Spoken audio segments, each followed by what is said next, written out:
Yes, you fooled me once, but I ain't falling twice. All lies. Oh Lord, I ain't gonna run. My rise has just begun. I'll shine. Shame on you. Should have seen what you were like. Dangerously nice. You got me all lost, so blind. You got me all lost. Listen to my heart. I gotta be lost, survive. Now you're all gone, my friend. Paper cups will come around. I'm still walking, I'm still proud. I never lost it. I never lost it, baby. Paper cups will come around. I'm still walking, I'm still proud. I never lost it.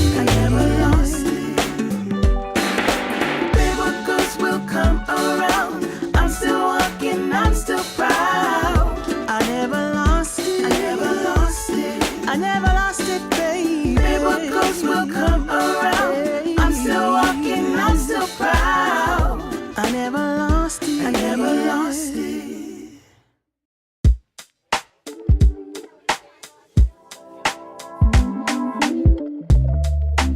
Ooh, yeah.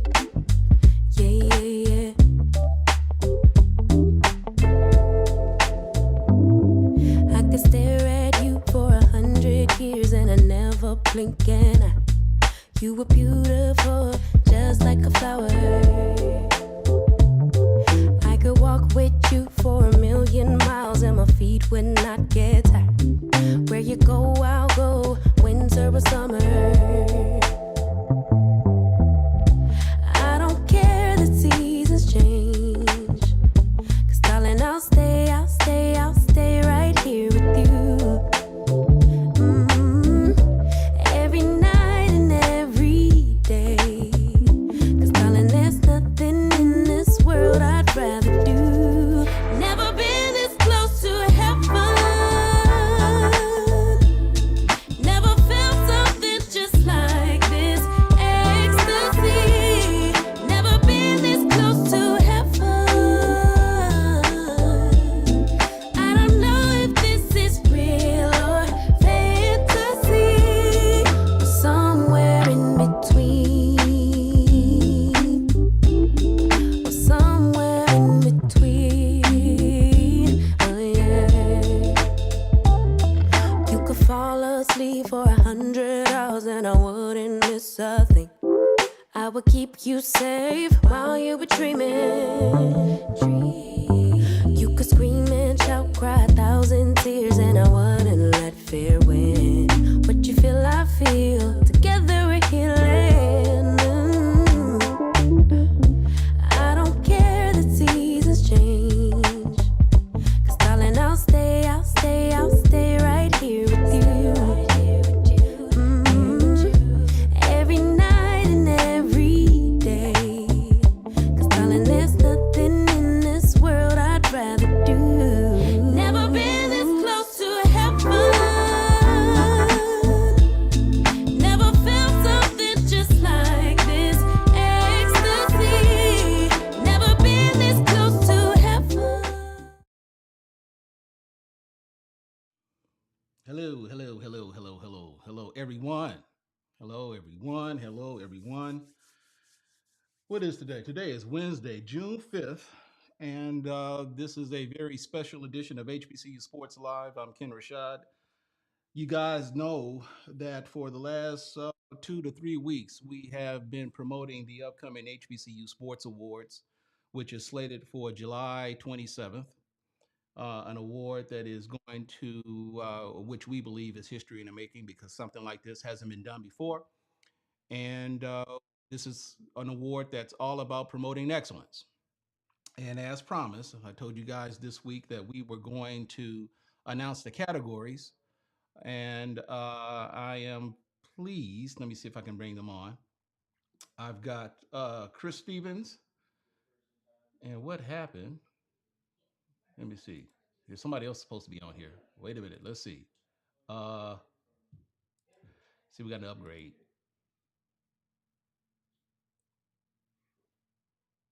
Oh, he came out. Where's Brandon? This is live, so bear with me, guys. Here we come. Let me get you back in here, Brandon.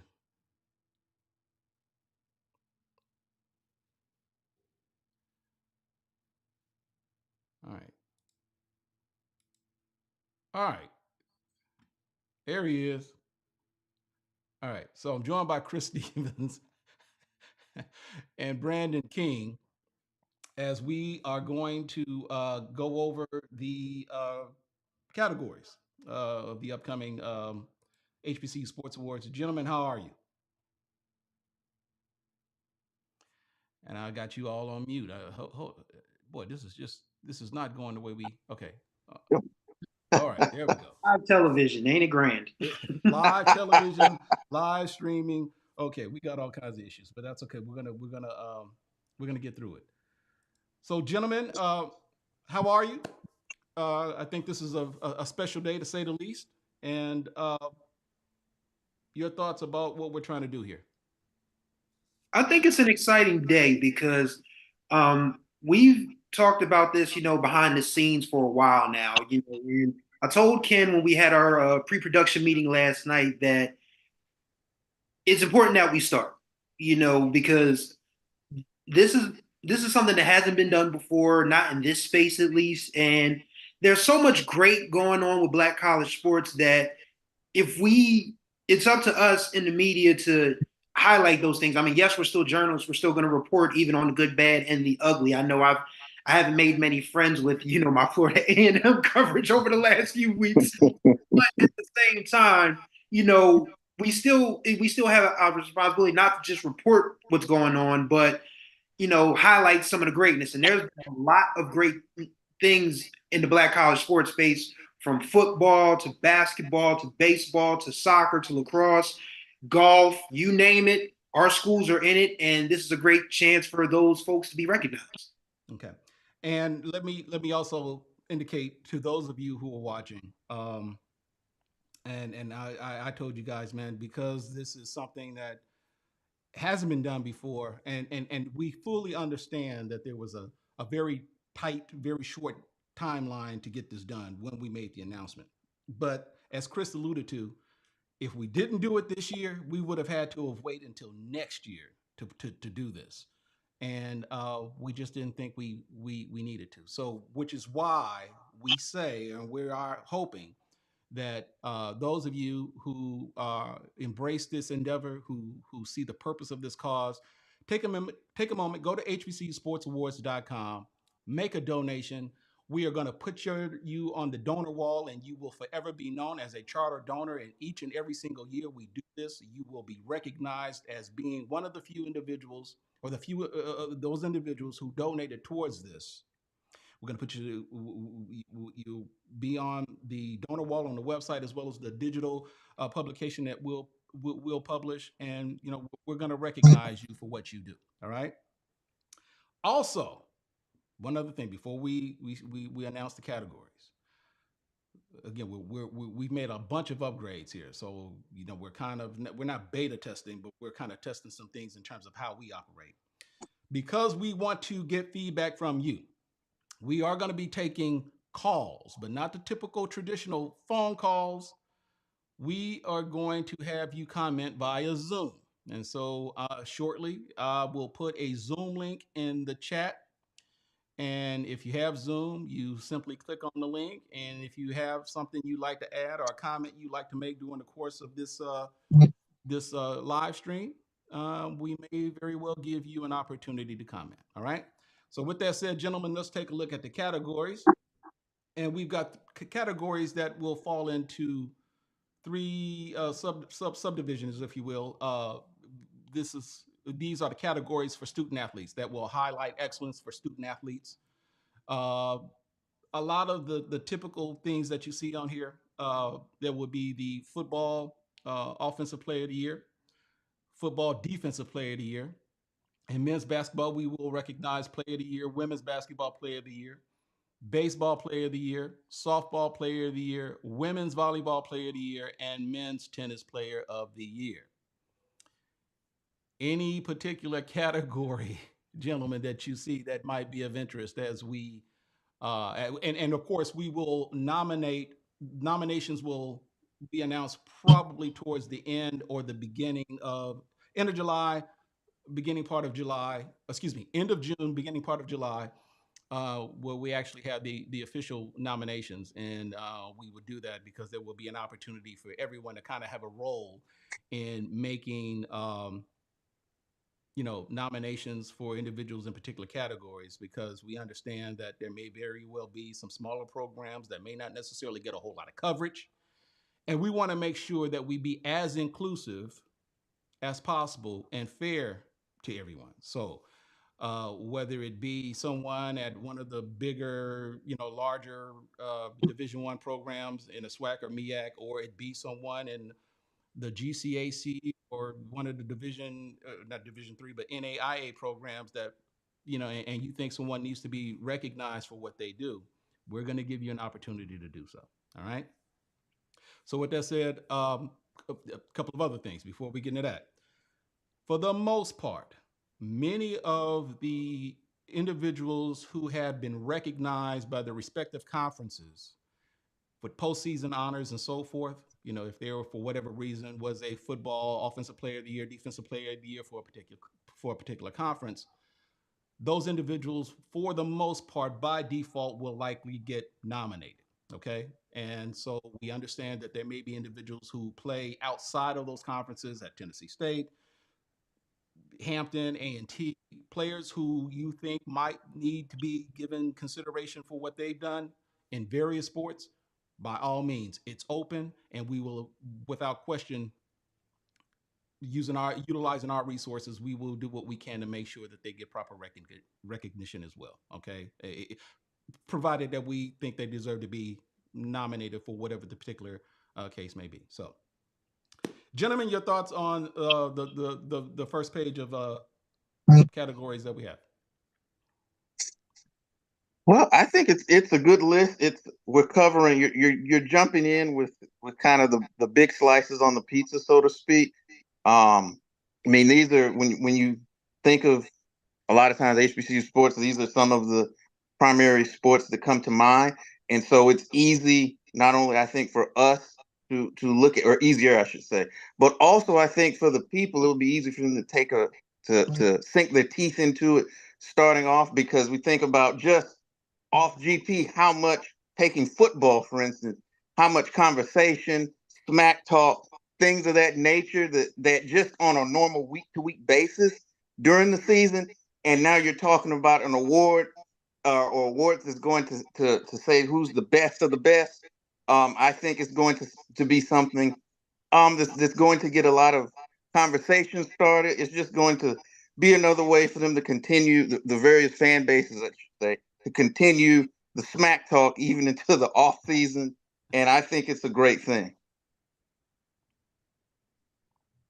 I have to agree with Brandon because even just starting with the offensive player of the year, quite honestly, that is the one for football. That's the one that's going to get a lot of eyes because you look at Davius Richard at North Carolina Central, you look at Jeremy Moose at Florida A&M at the Division II level, you look at Jada Byers at Virginia Union. There were some tremendous offensive performances from quarterbacks, running backs, wide receivers, tight ends. Even if you want to add linemen to the mix, I mean, you got Aneem Denkwa, who graduated from Howard and is currently, making a name for himself in Philadelphia Eagles camp. So there are so many. We had so many talented players on the offensive side of the ball in Black college football this year that the nominations are going to come in, and I mean, our job, the job of putting this together is not going to be easy. But that's the beauty of it, is because there's been so many great players offensively that you can just hang your hat on and say, okay, he deserves the award. Or you could look at this player and say, okay, he deserves the award. So there's so many talented kids on that side of the ball. That's going to be the fun race for me. I feel like that's the one I'm just going to be like, oh my gosh, how do we figure this one out? Because I mean, there's just so many kids to choose from. All right. So let's continue. We end with men's tennis player of the year, women's tennis player of the year. Okay, so here is interesting. You guys know we kind of had a debate on this, but with track and field being so diverse, and again we want to.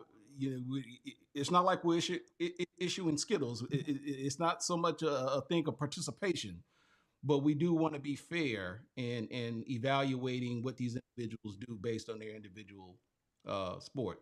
So we've got men's track and field sprinter of the year, those individuals who excel in the sprinting events.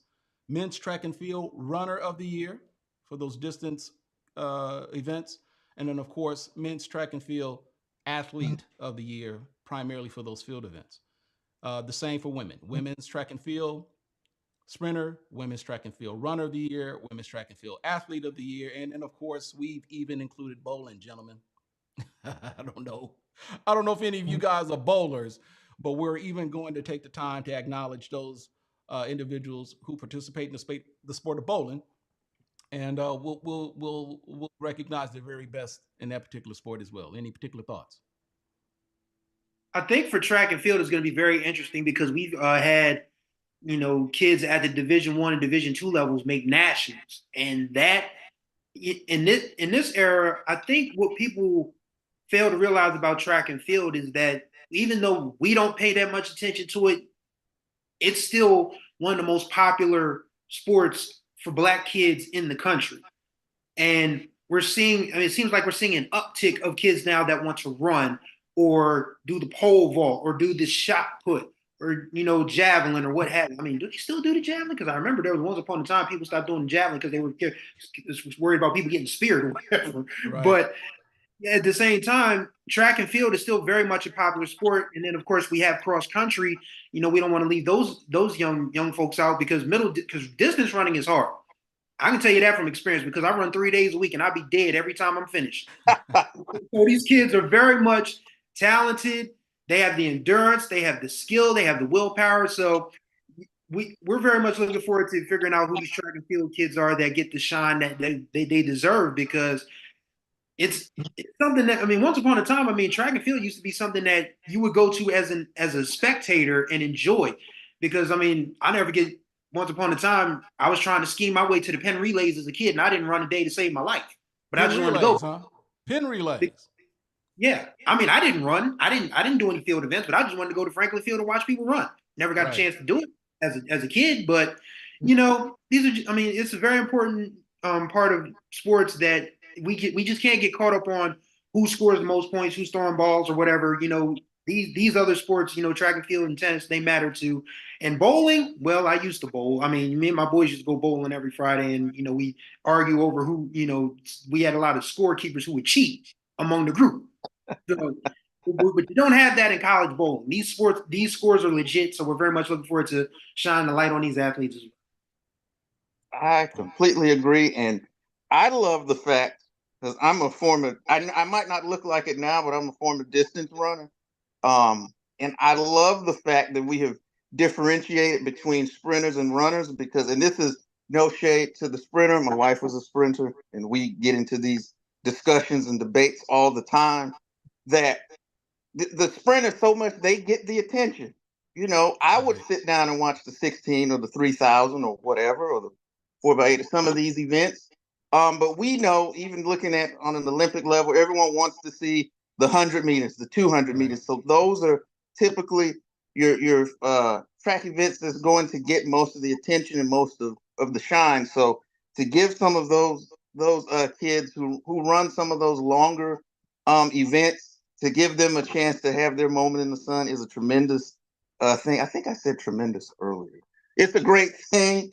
And it's good to see because, like I said, sometimes they do get overlooked. And somebody who has run those events, they are terribly difficult to run. It takes a lot out of you. So I'm glad to see that we're able to give those kids some focus and some attention. Good. All right. We'll continue. We're gonna do highlight women's soccer player of the year, men's cross country, women's cross country, men's golfer player of the year, women's golfer player of the year, women's soccer player of the year, and then of course the very special male and female student athletes of the year Now, this is a category that, as far as I'm concerned, and I think you guys will agree, will likely be kind of like the ultimate, if you will. And this is going to designate those student athletes who not only excel in the gym or the field or the diamond or the court or whatever the case may be, and even but do it obviously in the classroom and in some other form of fashion that goes beyond that. And there may very well be a male or female who are not only just phenomenal in their particular sport and in the classroom, but may very well be doing something, man, that just is stellar and that we may not be aware of. And this is one of these areas where we're going to encourage athletic departments or even some of these conferences. If there's a story or a particular individual that you think is deserving to be nominated, by all means, let us know. And we're going to put that information out there. We're going to give you an opportunity. We're going to post that probably within the next day or two. If you want to make a case for somebody in any particular field, by all means do so. And we're going to make sure that we consider those individuals before we actually publish the actual, the final list of nominees for each of the category. Okay. So that concludes the categories for student athletes. Let's move on to the coaching category. And this is probably not going to be a surprise, but there will be Coach of the Year for football, men's basketball Coach of the Year, women's basketball Coach of the Year, baseball Coach of the Year, softball Coach of the Year, volleyball Coach of the Year, tennis Coach of the Year. Gentlemen, I'm not saying this is an opportunity to throw some names out, or this is not going to be an official. This is not official, but I'm fairly certain that there are some names that will probably be on this list in which there's going to be a lot of thought put into place as to who we think will be deserving of that award. When you put in consideration all of the coaches and the jobs that they've done during the course of the season. Just so you guys know, we are trying, this is to acknowledge those individuals. All of these awards are to acknowledge individuals for the previous academic season. So for the years of 23, 24, going back to last fall to now, here we are. Thoughts from anyone? Football Coach of the Year, that is the one I feel like, men's basketball and women's basketball are intriguing cases as well, but Football Coach of the Year, off the top of my head, I can fill at least one hand and a half, because you can take Willie Simmons at FAMU, you take Larry Scott at Howard, you can take Dr. Alvin Parker at Virginia Union, Dr. Henry Frazier at Virginia State, Bubba McDowell at Prairie View A&M, T.C. Taylor riding the ship, getting out of the madness that was Coach Prime at Jackson State. You know, who else? Shennis Berry at Benedict. I mean, he would, if we had it last 2 years, he probably would have won it then. Now he's taking over for Buddy Pugh at South Carolina State, and Toriano Morgan at Edward Waters. Because who had Edward Waters finish 7-3 in 2023? None of us. And they went and beat Tuskegee on a Hail Mary that's going to be talked about for generations to come. So that Edward Waters program is going to come up. So there's just so many intriguing possibilities in that category on the Division I and Division II levels that you can just look around and say, okay, they didn't go wrong with that pick because that coach had a great year. And I think for women's basketball, that one, I feel like that's a two-person race. It's between Larry Vickers at Norfolk State and the now departed Tamika Reed, who, of course, at Jackson State NCAAs, of course, now she's in Charlotte. But yes, as it pertains to these awards, she is still very much a viable candidate. So I feel like that's a two-person race. Okay. Let me, not that I'm here to debate you, but what would you say for those who might want to add Don Thornton in that mix? Well, Arkansas Pine Bluff wasn't very good before she got there, so yes, absolutely. And I think it's very interesting to note that even after she left, she went back to everybody's graduation. A lot of times these coaches, regardless of if it's man or woman, it's adios amigos, nice knowing you, clean out my office and have my stuff shipped to the next location. But now, Coach Thornton went to everybody's graduation who graduated is what I'm trying to say here. And I think that says a lot about her as a coach and as a person and as a mentor to these young ladies that she saw them all the way through. And I'm not saying no other coach has ever done that, but I just feel like Right. we don't talk about it enough when they do. So Coach Thornton deserves a ton of credit for, even though obviously she's now Alabama A&M's head coach. She said these players, help make me a great coach. They help us build this program up. Least I can do is be there for their graduation. So she deserves a ton of credit for that. Brandon, any thoughts before we move on?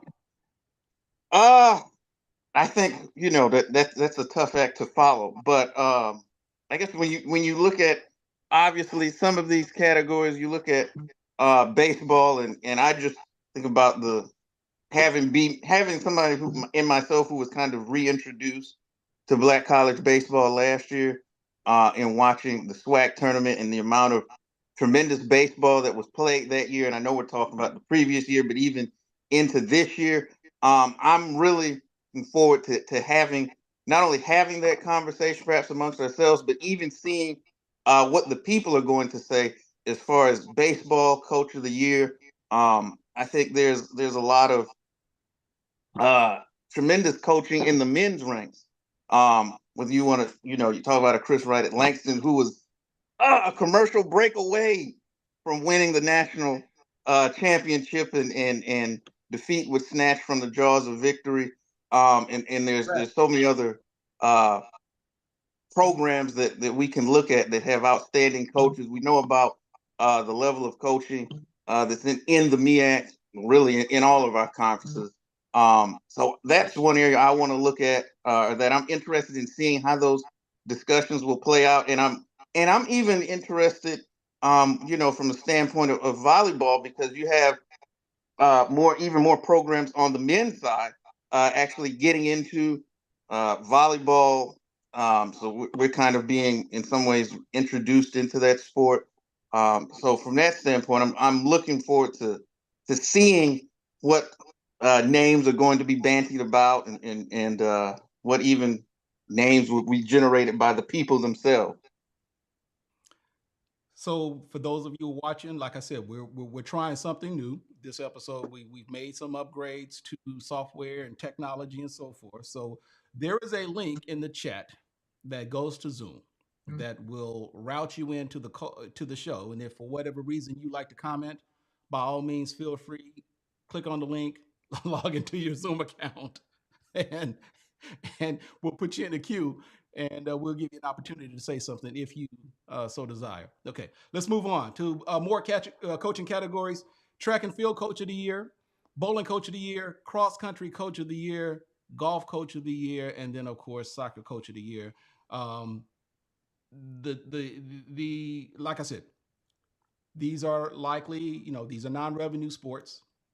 These are categories that, for the most part, I think it's safe to say, don't necessarily get a whole lot of attention, but it doesn't necessarily mean they're any less important.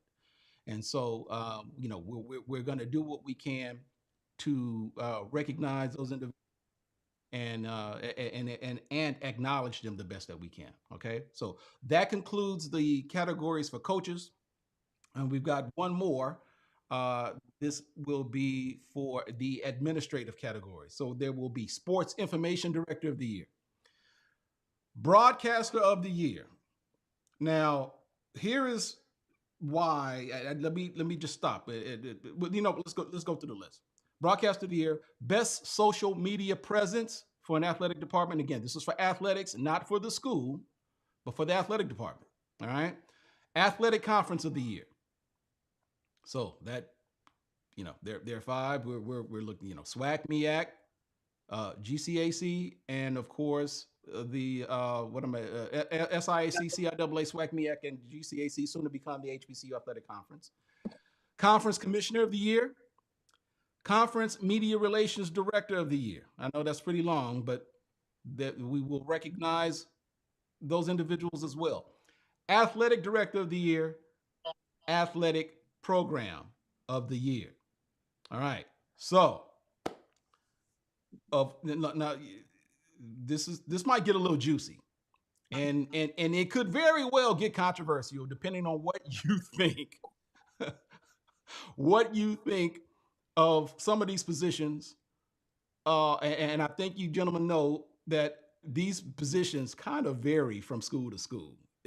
Even though they have that title, they really wear different hats from location to location, conference to conference, and so forth. I find it quite phenomenal in terms of how or what some of the responsibilities are with some of these individuals when I talk to them one on one, and it's a trip. So, but broadcaster of the year is the one that kind of sticks out to me because I think many of you don't understand what some of these individuals have to go through on a day to day. Gentlemen, your thoughts. Feel free. Any one of you feel free to chime in. I've been fortunate enough to be a guest color commentator on high school sports, high school basketball broadcasts here in Delaware each of the last 2 seasons. And I'm going to tell you something. That is a job and a job and a job and a job and a job in itself. Like, Yep. preparing yourself for the game, you have to go over your notes, find out who the leading scorers are, who the coaches rely on for this, do your research. And then, of course, you have to stay involved in the game because, I mean, nobody's just going to listen to you, just say, okay, pass the ball over. I mean, like that State Farm commercial with Boban Marjanovic. He passes it, he passes it. No, you gotta keep people in the game. So a lot of these broadcasters deserve a ton of credit. And my favorite call of the year comes from Joshua Jackson of Edward Waters because he absolutely lost his marbles when the Tigers beat Tuskegee on that Hail Mary. Like it. I don't even think that's the black college call of the year. I think that is the college football call of the year. Like you have to go back and listen to it. Like he absolutely. I mean, I thought the man was gonna let some 4-letter words drop off. He was so excited. Like you need those type of broadcasters to bring the passion, to bring the excitement, and to bring the enthusiasm to the game as well as the narration. So. And the beautiful thing about the broadcasting here is it doesn't necessarily have to be a professional because we know now a lot of these communications programs are starting to integrate their kids and their students into the mix. So this could very well be an award that goes to a student as much as it could to a professional broadcaster. So that's very exciting in itself. Brandon? Yeah, I think like looking at the broadcast is another call that comes to mind was the call from the Valley game when they finally got off the schneid, and that went national. Um, that was you talk about some people losing it, but I think the other thing I say with broadcasters is like Chris said, the preparation that goes into it, but also um, they become integrated. They become the soundtrack of these sports, and they become the representative of your school. Being from Albany, I think about when I was growing up listening to Albany State games and listening to a Doc Soto's calling an Albany State game. And those type of guys, they become, as you grow up and you watch these games, kind of part of the backdrop of your life. And so they play an integral role in the game experience for those who are not able to attend or would prefer to listen. So the role, as we're speaking of broadcaster, is it's a big one. I think with some of these other ones, I'm and we talk about some of these folks are they're not out front. If chances are if you're going to a game, you might not know who your SID is, your media relations people, or things of that nature. So a lot of the things that these people do, it may go unnoticed in a sense by your rank and file fan, but without their contributions, the game as we know it may not be able, be presented in the manner that it is, in terms of getting information and things of that nature. So these are a lot of this recognition is going to go in some ways to folks who are unknown to a lot, but nonetheless are very vital to what we know as Black college sports. Any of you guys watching, if you like to comment, I'd like to think you see some of these comments here, you see some of these categories here. There's the, I can tell you now, there's been a lot of talk about conference commissioners. And if you ask any regular fan who has a certain degree of, well, they may think that they have a certain degree of appreciation for what they do. Depending on who you talk to, or no matter who you talk to, the one thing that's kind of what I've noticed is a consensus agreement is, according to the fans, they all suck. None of them know what they're doing. They have no clue, and so and they all need to be fired. So you can put that in the category for conference commissioner. You can put that for AD. No matter what, for whatever reason, maybe with the exception of one or two that are pretty popular, they all suck and they deserve to be fired. So all right, so let's. So I have some thoughts on that because what we don't, I mean, folks who claim they are a lot are tuned in really aren't because when you look at what these conference commissioners are dealing with today, if you guys have been following closely, I've been reporting on, the NCAA finally paying players and how they're going to take a chunk out of money that would normally go to other conferences and how that's going to hurt the MEAC and SWAC. When you look at what Dr. McClellan is facing, when you look at what Sonia Stills is facing, and when you and take it down to Division Two with Anthony Holloman in the SIAC and Jackie McWilliams in the CIAA. That's not an easy job because not only are you tasked with promoting the conference and building it up, you have to keep 50 athletic programs happy because schools happy because when you think about it, there's 8 schools in the MEAC, there's 12 in the SWAC, you have 13 in the SIAC, and you have, well, I guess we can still count St. Aug. So yeah, you got 12 in the CIAA. So you got about 45, 50 schools that you have to keep happy among 4 commissioners. And Kiki Baker Barnes in the HBCU conference, that's another 7 or 8. So yes, there's your 50. So you have all of these schools that you have to really keep happy and keep in tune with moving the conferences forward. So yes, people can be frustrated, but you can't say that they suck at their job because if we put you in those jobs, all these conferences would be in trouble because you don't have the experience, you don't have the background, you don't have the history, you don't have the personality to do it. Because every time I see Jackie McWilliams taking a picture, she smiles, and it's a genuine smile. And every time I see Dr. McClellan, he's dropping some science.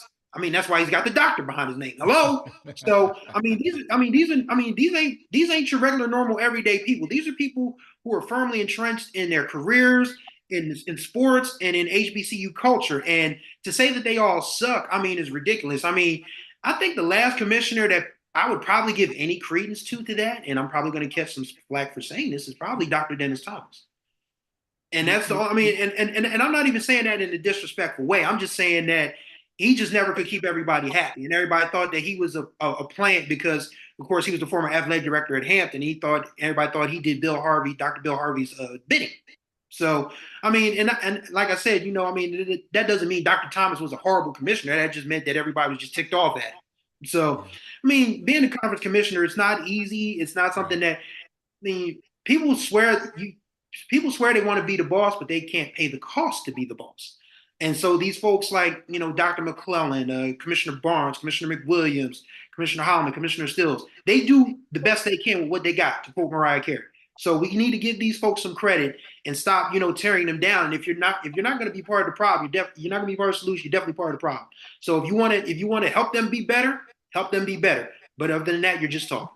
Say what you will about the former MEAC commissioner. He is the person responsible and who's the brainchild to what we currently celebrate right now, or what we know right now as the Celebration Bowl. So, yep. He will forever, Dennis Thomas will be able to say, if he, in the greater scheme of things, that if he didn't do anything else, he is the reason why we have the Celebration Bowl. Okay, let's move on. A few of the administrative categories: Conference Media Relations Director of the Year, Athletic Director of the Year, and then, of course, Athletic Program of the Year. That is where we recognize the very best athletic program of all. And that in and of itself may very well, I don't want to say it's controversial, but I'm sure that when you look at all of the athletic programs during the course of the year and what they've been able to do in various sports, there's a case that can be made for just about anybody or any one of those programs that'll be nominated that actually make the final list of nominees. So that'll be interesting. All right, and then I think we've got just a couple of more, and these are what we call special categories in which they will be lifetime achievement awards given to a male and female uh, for, as it states, lifetime achievement. And so we are not going to. There are some names that we've discussed in pre-meeting, in previous meetings in the past, and we're not going to do that because this is something that we will.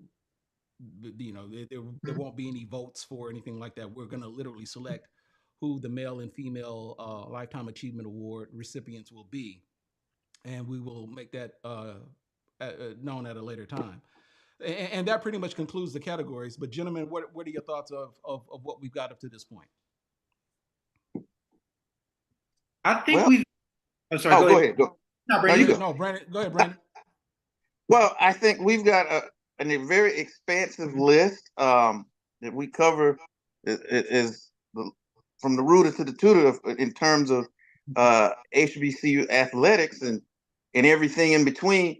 And we're going to give and I don't want to say from the most sports that garner the most attention to sports that don't garner as much attention, and allowing their efforts and their accomplishments to be introduced to a wider audience. And I think because this is the first, and any time that we're getting a chance to talk about, highlight our sports and our institution is a great thing, because we know obviously our athletes in our schools, we're eligible for some of these other rewards, but it's no secret that a lot of times we're behind the eight ball in terms of getting our just due with some of these national awards and things of that nature.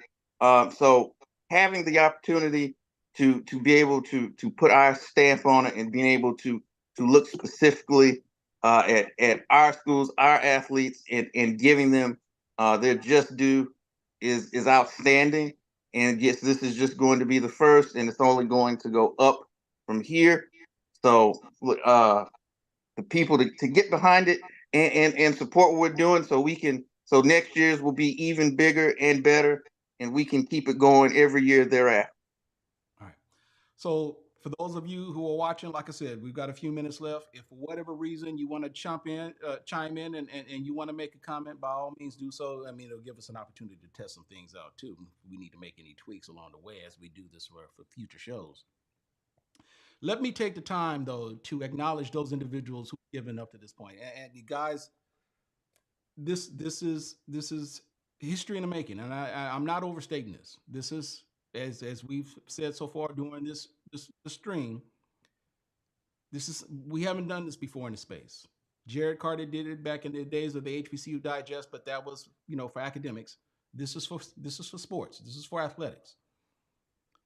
Go to hbcsportsawards.com, make a donation, and we're gonna put your name on the donor wall. We're gonna you'll be known as our charter donors, because as Brandon indicated, we think that this is something that has the potential to grow to be bigger than any one of us, and we think that it has the potential to get a heck of a lot of attention in future years. Something that really is going to be impactful. Take the time now, sow a seed, and let the world know that you support that you support this. This is something that is truly for us, by us. We don't need validation from anyone else to recognize the very best of us. There are a lot of culture vultures out there, and I'm not calling any names, who will, whenever the opportunity presents itself, will take the time to pounce. They'll take the time to pronounce. I say this, as big as the situation at FAMU was, and it was big, and it was, look, it wasn't it wasn't a good time for FAMU to go through what they did through that time, and I guess it's safe to say what they're currently going through. But there's a part of me that says, for all that was said about that, for those who commented about the so-called donation and the scandal that followed it, there weren't really a whole lot of people who took the time to announce it when it actually happened. So before we knew that this was a red flag. Now, granted, it only took a couple of days. I get it, but I'm simply saying, because there have been a lot of other instances that took place that, news happened and it became negative, but you didn't hear anything about it initially when it was supposedly a good thing. So this is an opportunity for us to, again, we talk about, everybody talk, oh, everything out there is so negative, everything's out there. Well, this is, if this ain't positive, I don't know what is. So I'm asking you, let's take it a step further. Let's support this. 40, but I think the final count was 46 awards. We got to buy 46 awards. We got to send out 46 awards. That's going to cost a lot of money. Okay. And if it's in your heart to do so, take the time, so and bless us, make a donation, and we'll get your name on the wall. So let me take this moment right now to recognize those who have given: Gary Williams, Astria Richard, Sharon Ellis, Samuel Seals, Dwayne L. Priestley, Sharon Bill Fowler, Chris Lana Carter, Desiree Deshay, Dr. Tammy Richardson, Jamil Trimble, Loretta Cheeks, Mark Crawford. Those are the individuals who've donated up to this point. Thank you all so much for your generous donation. Let's get this wall and the list on its names. Let's keep it growing, guys. Your final thoughts about the HBC Sports Awards and what we're attempting to do, gentlemen. Well, this is, as Ken and Brandon have said it, this is for us by us. We're not sponsored by anybody yet. We aren't, we're not farming this out to anybody else. We're not under any media outlet. This is Ken Rashad's baby. This is his brainchild. And those of us who work with him, we believe in him. We believe in this. And that's why we show up to work every day, even though we have, we all have different jobs. I mean, that's what the 21st century in this capitalistic society entails. We all got to do something different. But this is why we come here every day. We report HBCU sports because we love it. And we love going to the games when we can. We love reporting on athletes and administrators shining. And this is another great way to let these folks know that we see them, we appreciate them, and we applaud them. So if you have it in your heart to donate, please do. And if you want to nominate, I mean, because I know a lot of y'all have opinions. We hear about them every day, whether it's on Facebook or Twitter or Instagram. We know y'all got opinions. So if there are athletes and administrators that you feel are worthy of acknowledgement, flood the inbox. I mean, sorry, Ken, but it's important that this is a community effort, because community is the way that Black colleges got by originally. In the days of Jim Crow, when we had people walking around with hoods and crosses, threatening our kids, not our ancestors not being able to go to school, or having to force them to schools that didn't have the same resources as white schools. Community is how we got by, and community is how we will succeed again in this phase. Oh, what happened? All means you're just as important to this process as we are. I mean, yes, we work here. Yes, we love doing this, but we don't mind having help. Just be respectful when you offer the help. That's all I'm saying. But even besides that, whatever help y'all can give, we greatly appreciate it, and we look forward to meeting with you guys when we go live July 27th. It's going to be, as the late Don Cornelius used to say, you can bet your last money it's going to be a stone gas, honey. Very much looking forward to the HBCU Sports Awards this coming summer. My man, Chris Stevens. Brandon, any closing thoughts, brother? I can't follow a Don Cornelius reference. I can't. I can't do nothing with it. I touched on it a little earlier. Already supported and got behind it, and I want to thank everyone in advance who will to help move this endeavor forward. I'm excited to see what some of the conversations that this is going to foster and just seeing where that goes. But in wrapping up, I will just say this: just continue to support in whatever way that you can, even if it's not monetary. Tell your friends and colleagues about our website and all the news and information that we put out on a daily basis. We work hard to try to provide you with the best, up to date, most impactful HBCU coverage in the world. And said I'm glad to be a part of it, and I am excited about July the 27th. That we're gonna bring you something that you will be proud of. So on that note, and we're about to end this show. I think it's appropriate that we end this in a way that only Dorn Cornelius would, in which we bid you all fair, we bid you all adieu with love, peace, and Go! oh. He's Chris Stevens. He's Brandon King. I'm Ken Rashad. God bless you all. Guys, donate. HBCUSportsAwards.com. We'll see you next time. God bless you.